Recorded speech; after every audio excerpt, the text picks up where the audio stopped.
19 वर्ष वय असलेली कॉलेजची पोरगी ज्यावेळेला दवाखान्यात येते त्यावेळेला डॉक्टर बघतात तर तिच्या गुप्तांगामध्ये 3 ते 4 कंडोम अडकलेले आहेत. डॉक्टर ते कंडोम काढतात आणि नंतर पोलीस बोलवून चौकशी चालू करतात. या चौकशीमध्ये अशी काही घटना उघडकीस झाली ज्यामुळे सोशल मीडियावरती खळबळ माजली. तर काय आहे पूर्ण घटना मी तुम्हाला सांगतो, तर व्हिडिओ शेवटपर्यंत बघा आणि चॅनल सबस्क्राईब नक्की करा. तर नमस्कार मित्रांनो, अनिता नावाची एक 19 वर्षांची विद्यार्थिनी कॉलेजमध्ये बसून लेक्चर अटेंड करत होती. त्यावेळेलाच तिच्या पोटामध्ये दुखायला लागलं आणि अचानक ती खाली कोसळली.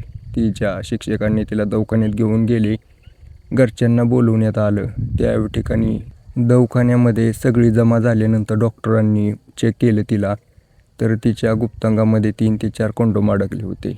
त्यामुळे तिच्या पोटामध्ये दुखत होतं, तिला चक्कर येत होती. डॉक्टरांनी ते काढले बाहेर, पण त्यांना समजत नव्हतं की नेमकं अडकले कसे असतील. आता या महिलेला अनिताला चेक केलं, विचारलं, त्यावेळेला तिने सांगायला सुरुवात केली की एका पोरासोबत तिचे अनैतिक संबंध होते. संबंध करतानाच हे चुकून आत राहिले असतील. त्यावेळेला तिच्या वडिलांनी तिच्यावरती खूप ओरडले आणि त्या पोराला बोलवलं. त्या पोरावरती पोलीस केस केली. तो पोरगा आता जेलमध्ये आहे. या घटनेचा पूर्ण व्हिडिओ मी आपल्या चॅनलवरती अपलोड केलेला आहे. तुम्ही जाऊन बघू शकता मोस्ट पॉप्युलर व्हिडिओमध्ये.